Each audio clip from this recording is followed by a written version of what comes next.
Hola amigos, vídeo de opinión.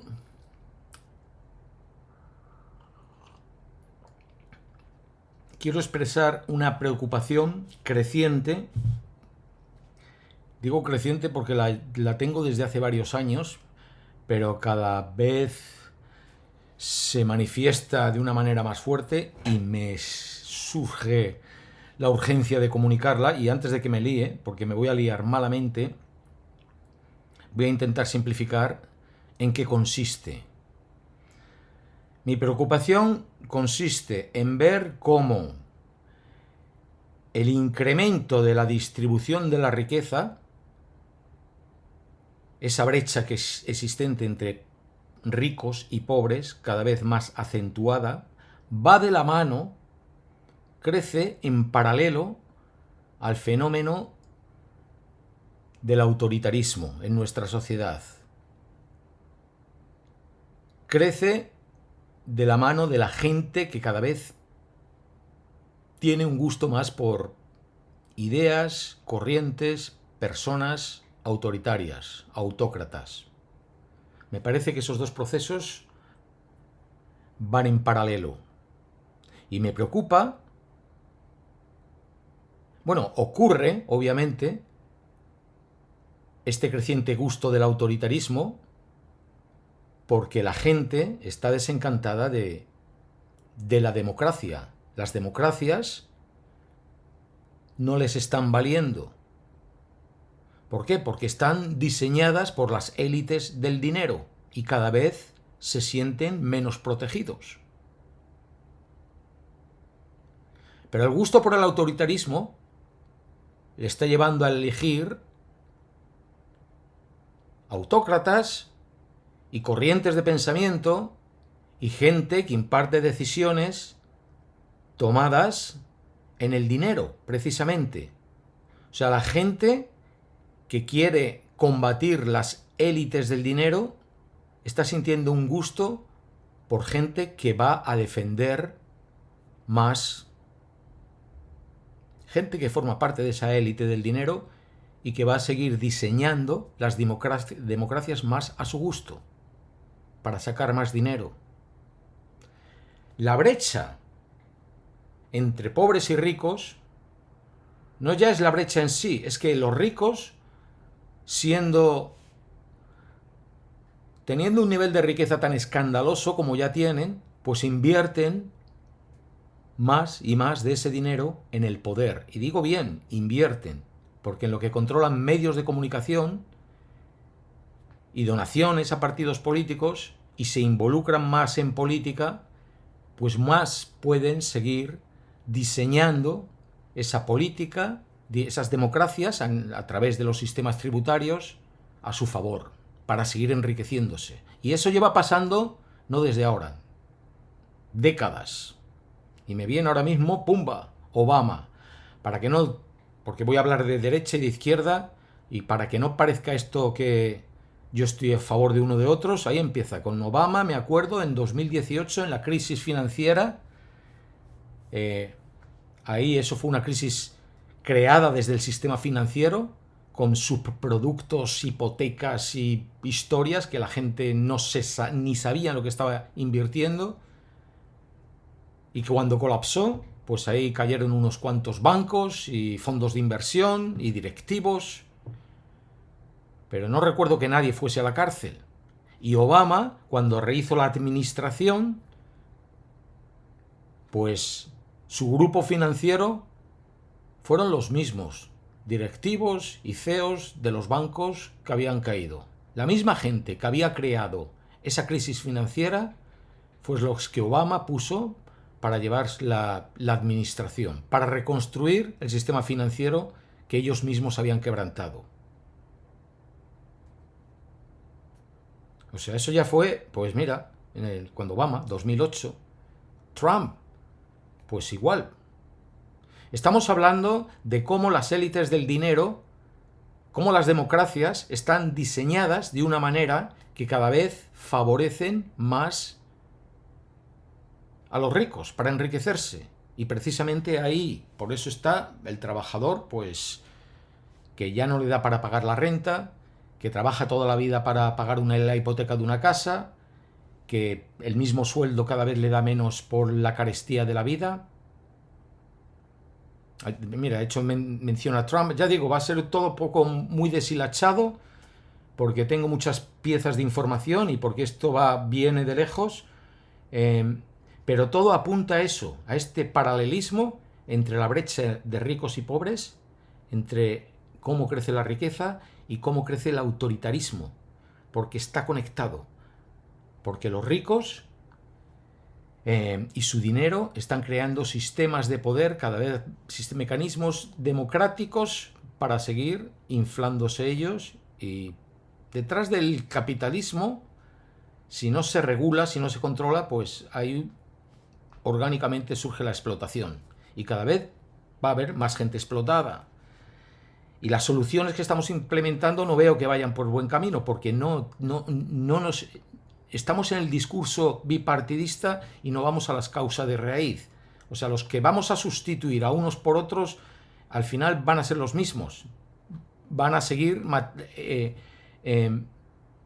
diseñando nuestras democracias para enriquecerse a ellos mismos. Y estaba pensando, mira, Trump, antes de que se me vaya, he dicho un ejemplo de Obama, un ejemplo de Trump. Durante COVID, cuando todas las economías estaban paralizadas, todos los gobiernos, muchos, surgieron iniciativas para poner dinero, crearon dinero para ponerlo ahí, para movilizar la economía. Lo dieron a organizaciones, lo dieron a sectores de individuales y lo dieron de mil maneras. Trump, por ejemplo, una iniciativa que él tuvo, dio miles de millones de dólares a las corporaciones y él anunció este dinero para movilizar la economía, para llegar la economía, para que no se estancase. Entonces, principalmente, él anunció este dinero para que las corporaciones empleasen ese dinero en infraestructura para modernizarse, para ponerse al día, para reformarse por dentro y hacerse más competitivas, y que eso mismo generase puestos de trabajo. Así lo anunció él. Yo no pongo en duda que no fuese sincero o no, pero lo que realmente, así lo anunció, lo que realmente ese dinero sirvió, las corporaciones, en lugar de comprar infraestructura, de investigar mercados, de modernizarse y de crear puestos de trabajo, fueron directamente a la bolsa, al mercado de acciones, y muchas de ellas hicieron buyback, compra de acciones. Buyback se llama, ¿cómo se dice en español? O sea, cuando una compañía, imagínate, una multinacional tiene 1 millón de acciones, que son 1 millón de papelitos que dicen que tú eres el propietario. O sea, tiene 1 millón, si cada acción perteneciese a una persona, pues 1 millón de propietarios. Ponle que cada propietario tiene 10 acciones, pues solo 100.000 propietarios. 1 millón de acciones. O sea, con ese dinero, la compañía, la corporación, fue a la bolsa y compró sus propias acciones. Ponle que con los cientos o miles de millones que recibió esa corporación de Trump, logró comprar 200.000 acciones, al precio que estuviesen. Las precios suben y bajan. Todas las acciones lo que reflejan es el precio de esa compañía. El precio total de esa compañía puede subir, baja, según coticen las acciones, pero todas las acciones es lo que esa compañía vale. Pues la compañía compró 200.000, entonces el precio de esa compañía, en lugar de 1 millón, se redujo a 800.000, porque 200.000 las había comprado la misma compañía y luego por otra parte las tira, las reduce. Entonces el valor de la compañía de 1 millón pasa a 800.000. El valor de la compañía se reduce un 20%. De pronto hay un 20% de valor menos. O sea, luego, o sea, coño, me estoy liando. Entonces los dueños ya no son 100.000 acciones, son 800.000 acciones. Así que 200.000 acciones han desaparecido, la compañía se ha enriquecido. Esos 800.000 que quedan dentro, esas 800.000 acciones, han ganado un 20% de valor. Ese dinero se ha quedado entre los accionistas y los directivos de la compañía y los CEOs o los fondos de inversión que tengan invertidos ahí. O sea, han reducido el valor de la compañía para que esa compañía luego valga más. ¿Se entiende o no se entiende? Eso es un buyback. Lo explico yo fatal, pero o sea, en ese caso a lo que voy es un dinero que cada dinero que de una manera genere una economía, si el banco el Reserve Bank, el Banco Central de los Estados Unidos, imprime dinero para poner más dinero en circulación, para activar la economía, de pronto ese dinero ha ido directamente a los directivos y a los accionistas de esa compañía. Ese dinero que recibió ni salió al mercado, fue simplemente directamente al bolsillo de los más ricos. O sea, así hay muchísimas cosas y explicaré alguna otra, a ver si me sale mejor explicada, pero para ver cómo desde hace mucho tiempo las democracias están regidas por las élites del dinero, y para hacerse más rico siempre está detrás la explotación. Vamos a dar un paso atrás, a ver, simplificando. El mundo tal como lo conocemos financieramente o a nivel de ideas, la mayor parte de la gente, bueno, no te puedes escapar casi, parece imposible sin hablar de derecha e izquierda. Actually, esta es mi derecha, tú lo ves en tu pantalla como mi izquierda. Bueno, pues derecha, izquierda, líneas generales, conservadurismo, progresismo. La derecha, el conservadurismo, se relaciona más con el capital, con la libertad de mercados, con dejar que el dinero funcione libremente, sin regulación, regularlo lo menos posible, para que y está también como más relacionado con la meritocracia, la creencia de que el que se esfuerza, el que trabaja, el que pone las horas, progresa en la vida. O sea, es el progreso sin control, ¿vale? Eso sería por ahí. La izquierda, sin embargo, pues ya no es el Estado controla más, el Estado regula más, porque ya no es dejar el capital o el dinero a su libre albedrío y los mercados, sino que ya no es puede entender que la meritocracia, cuestionar la meritocracia, el esfuerzo y el trabajo y el sudor, pues sí, funciona para algunos, pero reconoce que hay otra parte de la sociedad que por razones como sea hay que ayudar. O sea, se preocupa más la izquierda de los necesitados, de los marginados. A veces entiende que con el esfuerzo no es suficiente para algunos. O sea, está así. Entonces, más control de los mercados. Vale. Tradicionalmente los trabajadores, la gente a la que va dirigida este mensaje, directamente para decir lo que tendríamos que hacer para intentar, para cambiar la sociedad, para que no siga acabando con todo y aplastando a muchos. Porque la clase media, en esta brecha que hemos hablado del principio, pues la clase media, unos pocos tiran para arriba porque tienen suerte, porque son buenos emprendedores, por la meritocracia, y otros cuantos, muchos, porque el dinero les llueve por herencias o de otras partes, pero muchos tiran más hacia abajo. O sea, cada vez están cayendo más hacia abajo, hacia la pobreza, y muchos están permanentemente con la espada de Damocles de la pobreza. Si pago mis estudios no tengo para comer. Yo eso lo oigo aquí en Australia, que es un país rico. Aquí en Australia leía el otro día, el 40 o 45, creo que es el 40% de los trabajadores a tiempo completo ya tienen ingresos de 6 cifras. Eso quiere decir más de $100.000 al año. Eso es un sueldo aceptable. Bueno, pues aún así, mucha gente está todavía con el agua al cuello y dice, ¿cómo puede ser? Bueno, pues por ejemplo por los alquileres. En los últimos 5 años, y este es un dato confirmado como el del 40-45, creo que es el 40, no el 45, pero en los últimos 5 años los alquileres se han incrementado 3 veces más que los sueldos. A lo mejor te suena en tu país también la carestía de la vida. O sea, mucha más gente se está quedando atrás precisamente porque no se puede, porque hay una parte de explotación que está fallando a muchos. Vale, a ver, ¿qué iba a decir? Vale, pues los trabajadores normalmente han estado en la parte esta, de la izquierda, de los necesitados, del socialismo, no del conservadurismo. Sin embargo, son los que han puesto a Trump. Dices, ¿cómo puede ser Y por ahí algo se está equivocando, ¿no? No por criticar a Trump en sí, pero dices, bueno, ¿cómo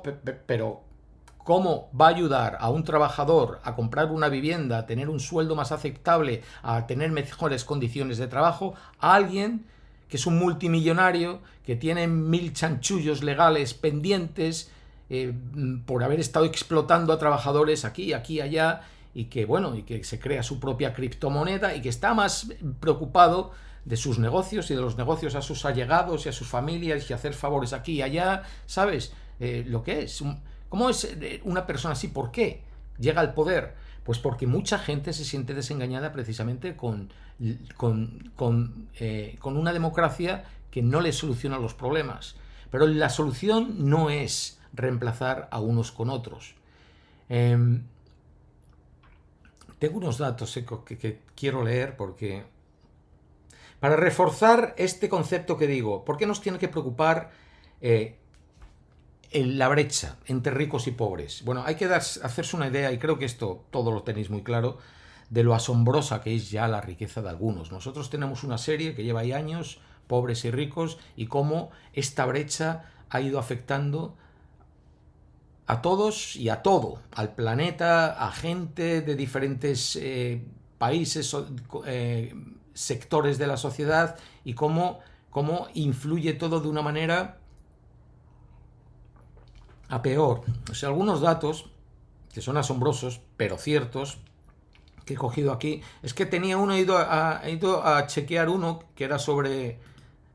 Pensaba que había leído que el 5% de la gente más rica de Estados Unidos, el 5% de los más ricos, tienen suficiente dinero para, si quisiesen, comprar toda la propiedad residencial de los Estados Unidos. Si quisiesen invertir nada más que en propiedad, pues hacerse con ello. Dije, ¿seguro? Algo, porque a veces leo mucho y me cuesta, y he ido a chequear el dato y estaba ligeramente equivocado. No es el 0%, no es el 5%, es el 1%. El 1 más rico podría, hipotéticamente, comprar casi todas las viviendas residenciales del país con su riqueza combinada. Porque la riqueza de todos, del 1% más rico de Estados Unidos, está valorada en 49,7 billones de dólares, mientras que... No, perdona, ese es el mercado total de la residencia, 49,7 billones. Y la riqueza del 1% combinada es 49,2 billones, o sea, 5.000 millones menos, ¿no? Medio billón menos. O sea, otros datos así, el 10 más rico del mundo posee alrededor del 75% de toda la riqueza global, mientras el 50% más pobre controla el 2%.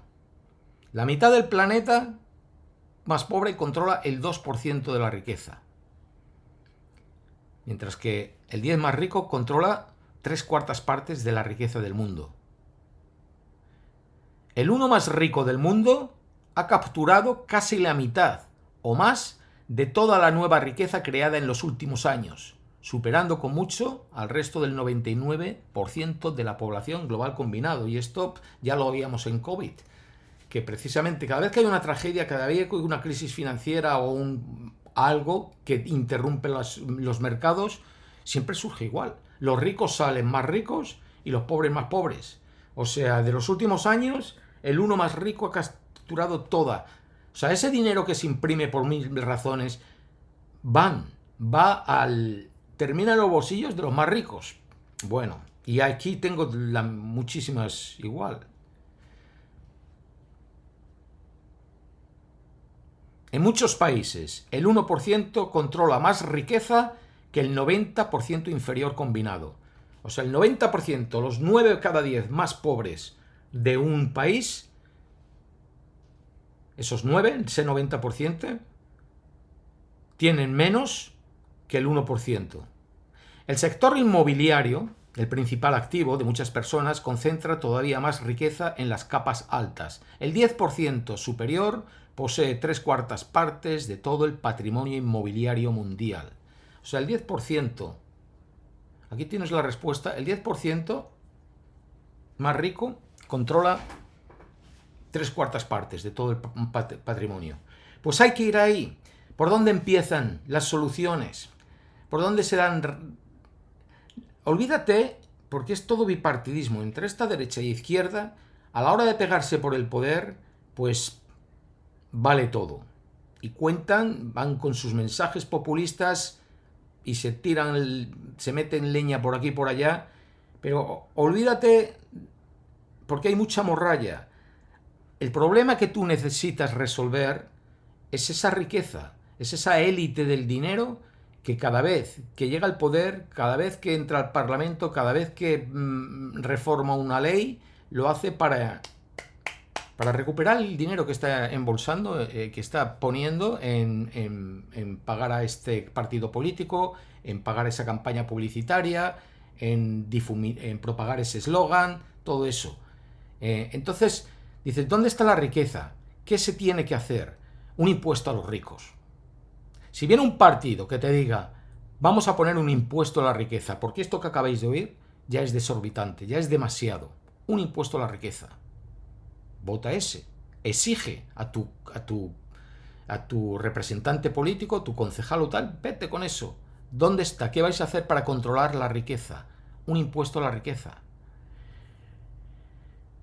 Acabamos de hablar de la vivienda. Un control. Pregúntale a tu representante político, ¿y qué dice tu partido político sobre prioritarizar el derecho a la vivienda antes a que sea una especulación inversionista, simplemente?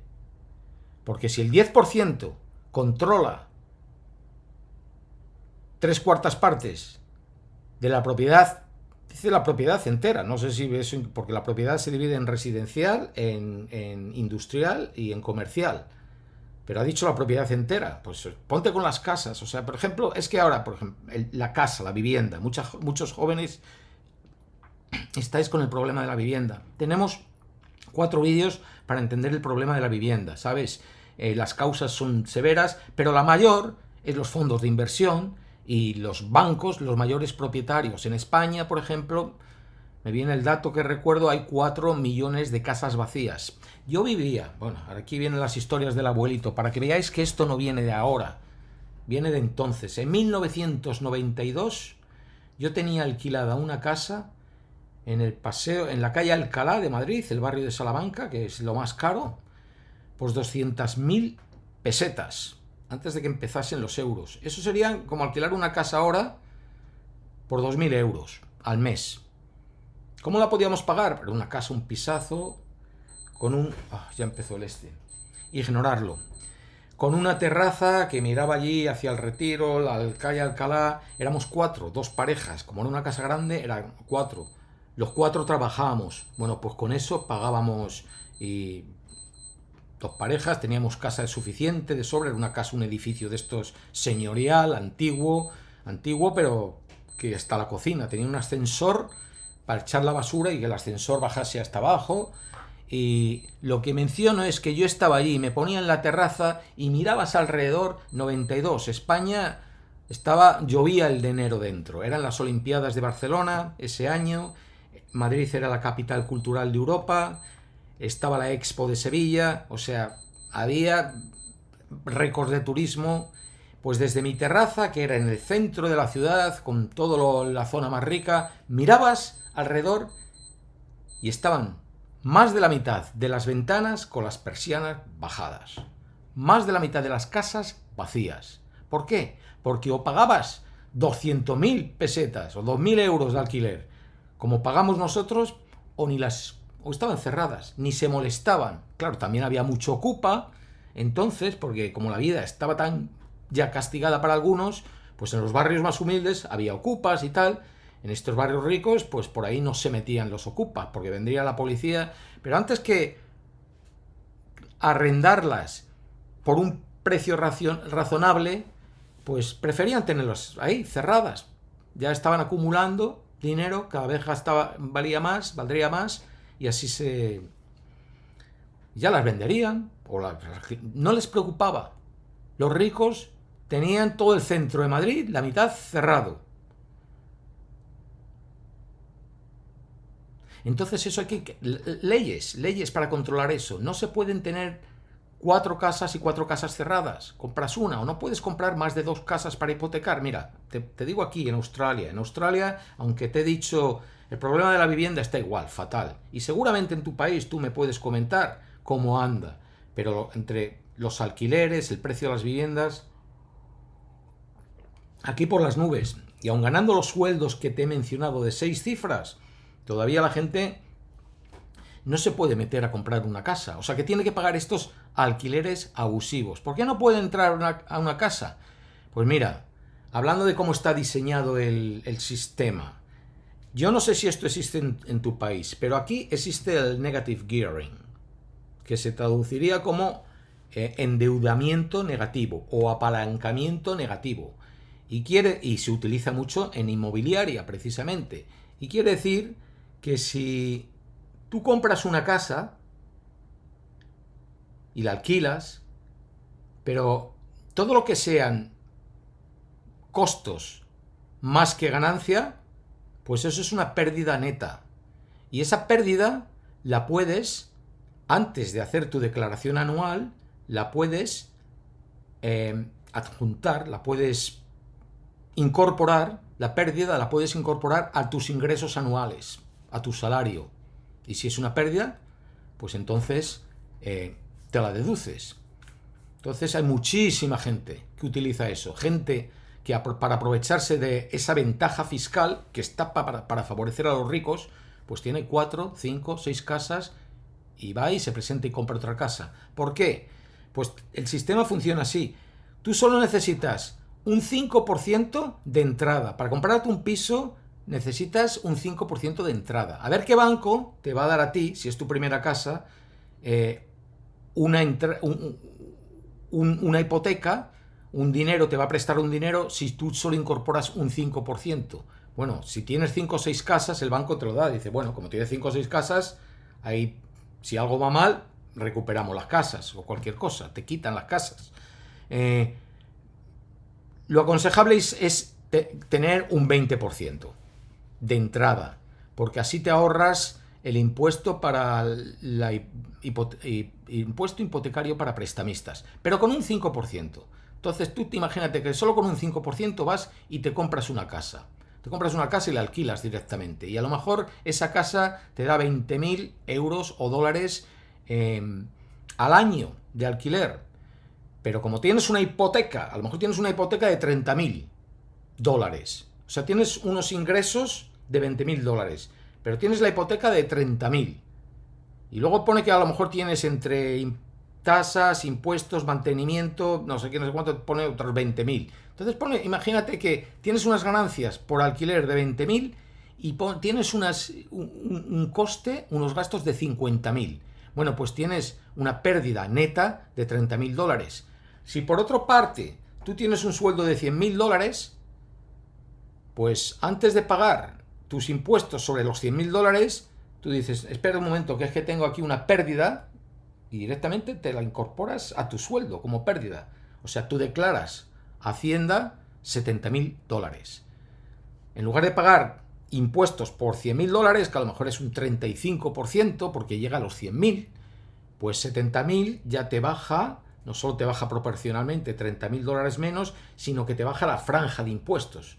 ¿Sabéis? En tu país sabrás que si ganas tanto, pagas 20 céntimos por cada euro, cada dólar o cada peso. O si ganas más, pues pagas 32, o si ganas más, 45, pues así, ¿no?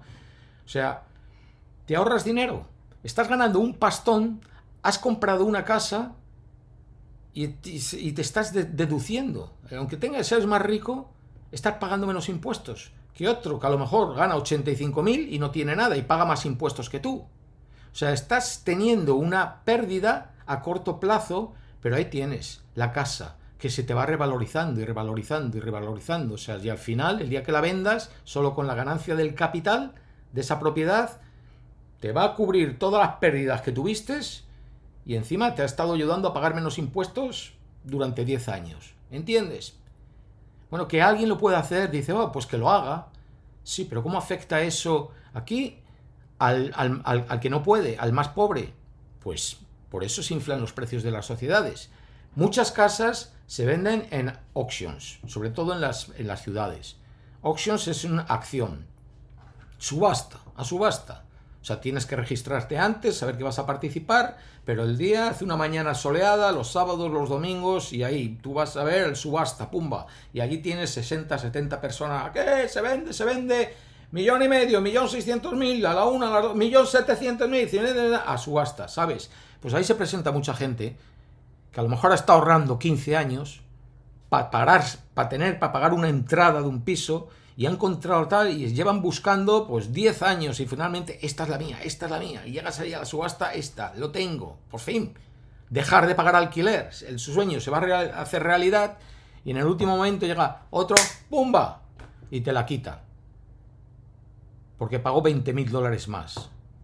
Pero ese no estaba en busca de su primera casa. Ese tiene 7 casas.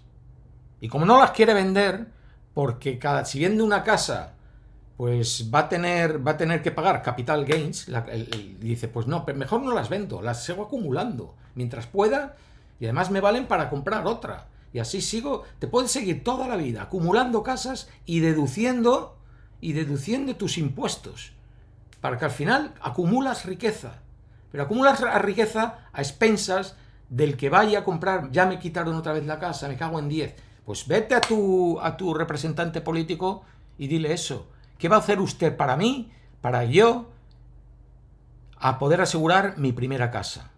Y por ahí me estoy acordando de cómo yo tengo, esto lo hice hace 10 años, las visiones de cómo yo tenía para ayudar a los jóvenes, y cómo el Estado está comprometido, debería de estar comprometido, y eso es lo que tú tienes que exigir, ayudarte a iniciar una carrera, que bueno, te ayuda con unos préstamos, pero si luego te vas a acumular ahí vamos, no me lío, no me voy por allí. A iniciar una carrera, a comprar una casa, a iniciar un negocio con préstamos que luego tengas que devolver, pero a un 0,05%, y que te asegure. Y no se puede dejar el mercado totalmente desregulado, porque te van a comer la tostada siempre. Y los de arriba, cuanto más por delante van, ya no por un paso por delante, no, sino 7 pasos por delante, pues te lo van comiendo. O sea, si es que hay casos y casos y casos. Mira, y de esto me beneficio yo. Es que no penséis que yo hago estos vídeos. Yo hago estos vídeos porque me toca más de la otra parte, que yo estoy bien, no es mi preocupación personal, pero es que como veo lo que me cae injustamente, pues por eso sé, digo, no, es que tendrían que limitarlo. Y yo voté una vez, hubo un gobierno aquí de izquierda que perdió una elección simplemente por intentar quitar esto. Y a mí me hubiese gustado que ganase para que lo quitase. Entonces, aun siendo de izquierda, ya claro, no se ha vuelto a presentar a ninguna elección proponiendo quitar esto. Quitar esto es una cosa que creo que no existe en ningún otro país. La he mencionado en otros vídeos, existe aquí, y corregirme si existe en el tuyo si me equivoco. Si tienes acciones en una compañía, eres propietario de esa compañía. Entonces, la compañía reparte las ganancias, el beneficio, con los accionistas. O sea, suele dar, a veces si van las cosas mal, pues puede suprimir el dividendo, pero si no, te das un dividendo que te suele dar 2 veces al año, el interino y el final, que es sobre la ganancia, ¿sabes? Y a lo mejor te da un 4, un 5% de tu inversión, ¿sabes? Ese dividendo que te da, normalmente la compañía, antes de darte el dividendo, ya ha pagado los impuestos que tiene que pagar la multinacional al Estado.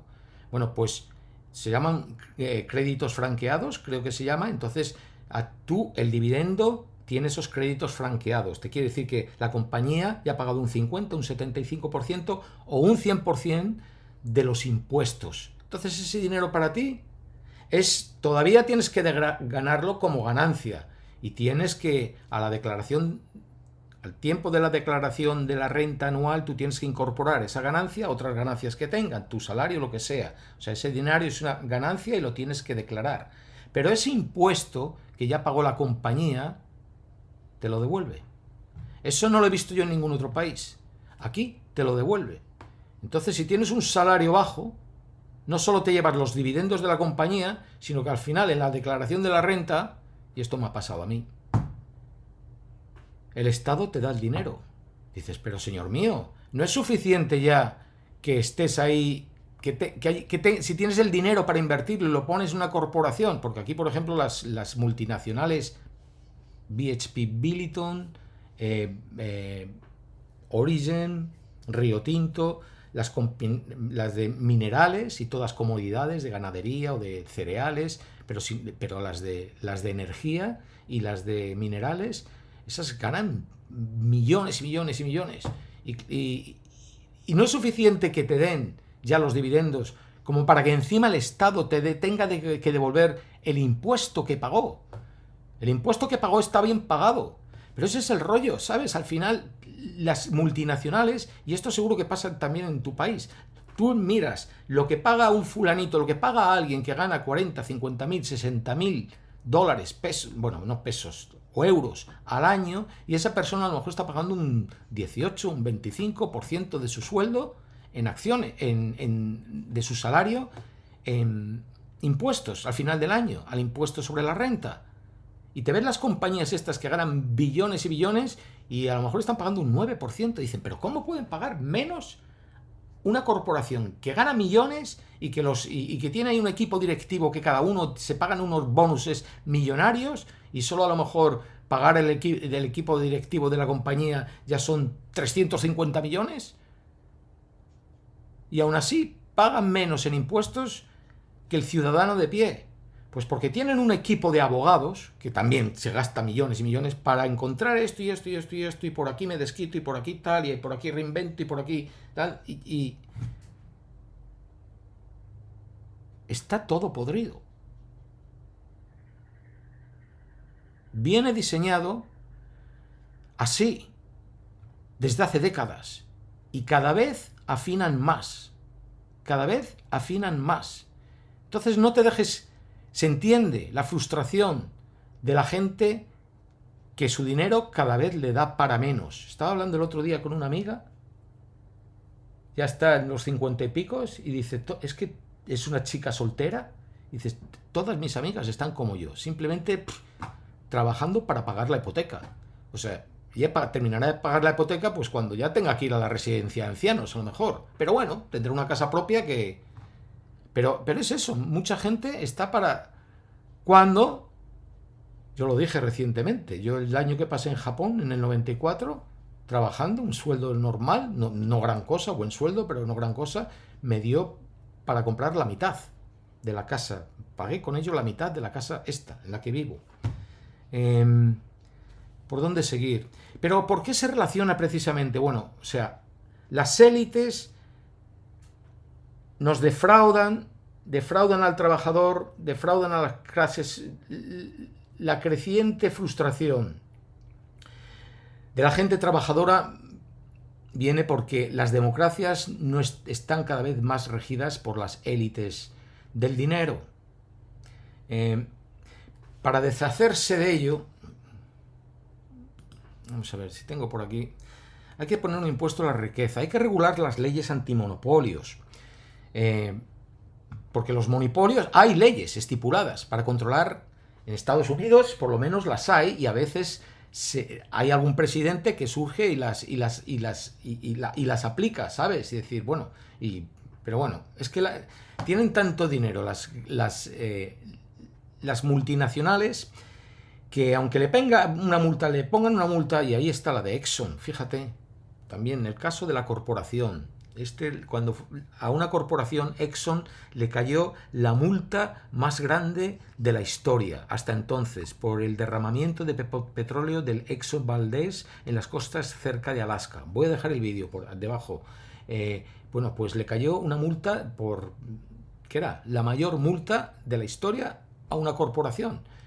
Bueno, pues se tiraron 20 años, lo menos, aquí, a este juzgado, ahora este otro, a este otro, mareando la perdiz para al final pagar menos que lo que les habían gastado en el coste de los abogados durante esos 20 años. O sea, saben cómo cambiar una ley por aquí, influenciar un juez por allá, alargar este pleito por acá, y si les cae una multa de tropecientos billones, pues ya está, la pagamos y seguimos adelante, porque el poder que tienen es tal que es que se la suda. Entonces, las leyes antimonopolio no están funcionando, pues que se endurezcan más, o las simple ley monopolio, no se puede, y esas también sabemos que la Unión Europea las está implementando, pero no sé hasta qué punto funcionan.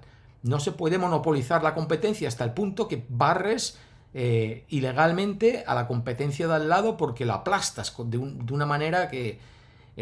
o sea, regular leyes antimonopolios, lo que acabo de decir de proteger la vivienda como un derecho antes de que como un producto de inversión especulativo. Mirar el vídeo de los mayores propietarios de España, que son los bancos, los fondos de inversión de residencias. Luego, o sea, vamos a ver, por ejemplo, el discurso de la inmigración es más inmigración, menos inmigración, es un debate que está ahí, que es actual y debatible, perfectamente debatible, pero que a la gente que le necesita una vivienda y se está manifestando contra la vivienda le digan que no, son los inmigrantes los que vienen y se compran la casa y tú no puedes. No, no es eso. Los precios de las casas no están por los inmigrantes. Los inmigrantes sufren el precio del mercado inmobiliario tanto como los nativos de un país. O sea, no son los culpables. No porque vengan los inmigrantes es porque hay menos casas. Hay 4 millones de casas vacías. Ir a por ellas en España, en otros sitios, pues igual. Y en cualquier caso, también voy a dejar otro vídeo. ¿Qué se puede hacer para tener más viviendas? Pues ya está, se puede forzar. Alguien que quiere construir aquí un hotel, de 20 pisos, un edificio de 20 pisos, vale, vas a hacer un puñado. Pues estos 2 pisos, las viviendas de estos 2 pisos van a ser a estos precios, forzados, que nosotros vamos a dedicar para gente que la primera vivienda, o para pisos sociales, o para lo que sea. Y ya tienes suficiente con lo que ganes, le saques a los otros 18 pisos, ¿sabes? Pero las viviendas de esos 2, o construyes esto, ¿cómo es en el País Vasco francés? Sí, cada casa que una persona dedique al turismo rural, cada casa que dedique a eso, tiene que construir otra casa, dedicar otra casa, otra vivienda y dedicarle a un alquiler sostenible, o sea, un alquiler de larga duración a un precio razonable. Así, el que quiera venir a enriquecerse y a especular con la vivienda, se le fuerza a hacer algo para contribuir a la parte que cubra lo de que la vivienda es un derecho. O sea, políticas concretas, no os dejéis llevar por el ruido de quien usa el populismo para conseguir el poder, porque esa gente también forma parte de las élites del dinero. O sea, ir a las políticas, ¿cuáles son los problemas sociales que yo tengo? Que tengo un sueldo que no me da para combatir la carestía de la vida, que tengo una vivienda, el acceso a la vivienda, que no puedo ni comprar ni alquilar. Pues preguntar por políticas concretas de ese tipo. Hay que proteger el bien de todos. Esta es otra, porque tengo un vídeo ahí por la tecnología. La tecnología está creando muchísimos problemas medioambientales. Y no me voy a meter ahora en ello porque tengo un vídeo aparte, preparado, a medias sobre ello. Pero y claro, se nos vende la tecnología como el futuro, y por ahí entra y por ahí como que se permite todo. Pero lo que la tecnología está haciendo, está usando los recursos de todos.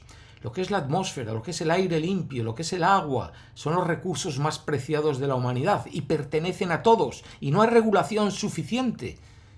La que hay no se implementa. Porque como son cosas nuevas que están surgiendo, entonces por ahí hay mucha gente,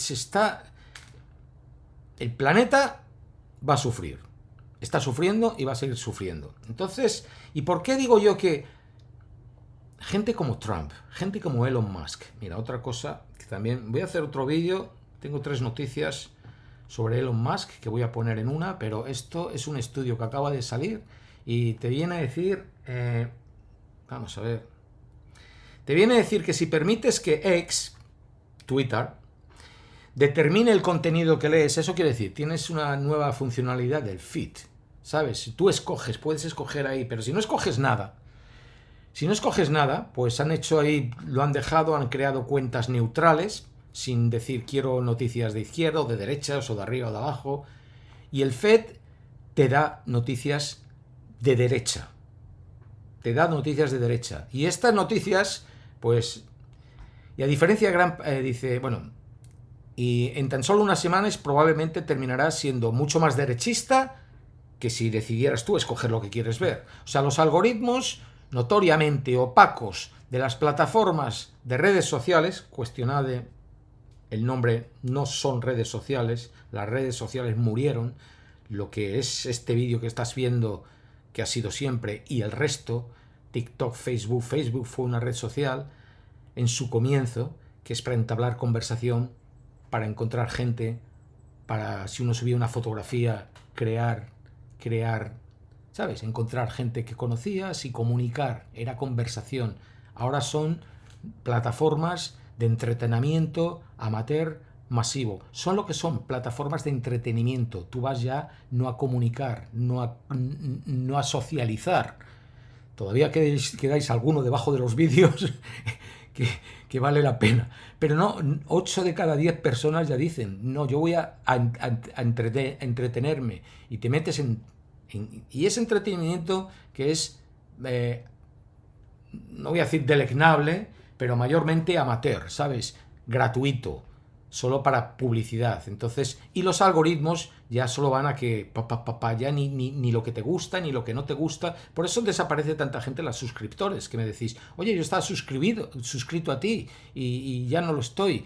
Porque los algoritmos ya van dándote donde pases más tiempo directamente y consumas más publicidad, pues es lo que te dan.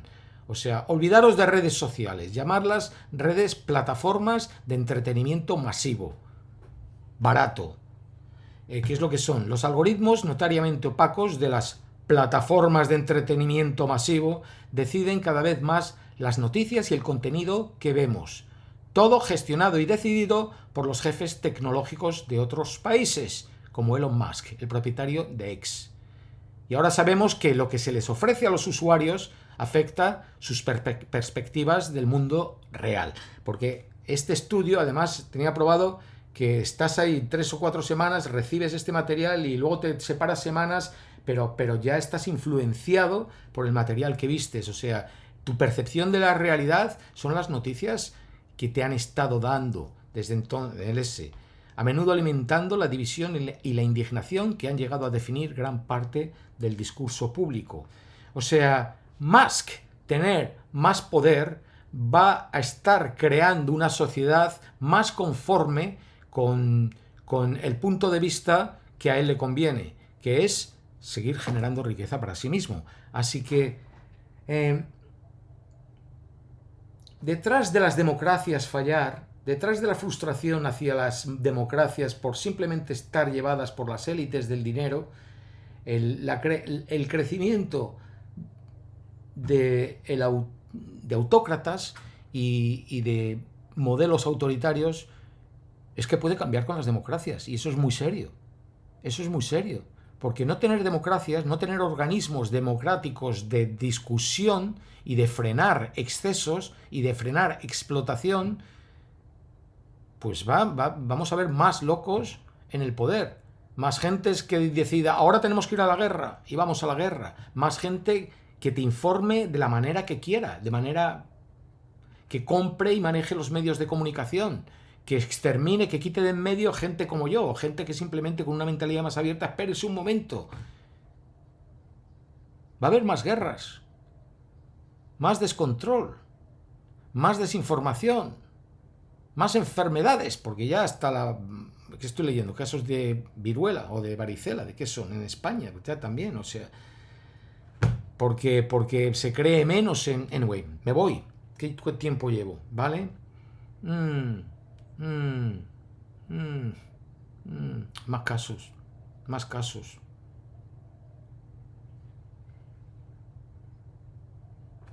Ese es el punto. Que los ricos, por ser más ricos, tienen más dinero para controlar el poder más y mejor, y definirlo más a su antojo. Entonces, aceptemos la frustración que hay con las democracias por las élites que ya están y han estado desde hace mucho en el poder. Pero no sigamos alimentando a las mismas élites, porque por ahí van los tiros. Responsabilidad, saber por lo que uno pelee, porque si no sabes por lo que peleas, tal como está, con esas mismas élites dándote la información, pues te pueden manipular más.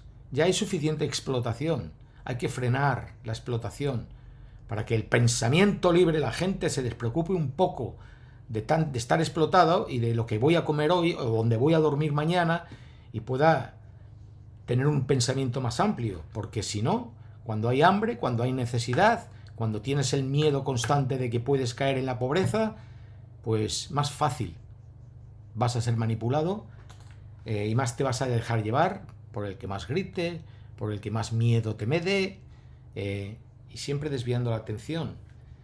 Y más injusticias va a haber. Me callo, joder. Bueno, esto era un vídeo de opinión. Comentarme, decirme qué pensáis, y hasta Dios. Hasta Dios. Sí, hasta Dios vamos a ir todos, unos antes y otros después. Adiós y gracias. Hasta la próxima.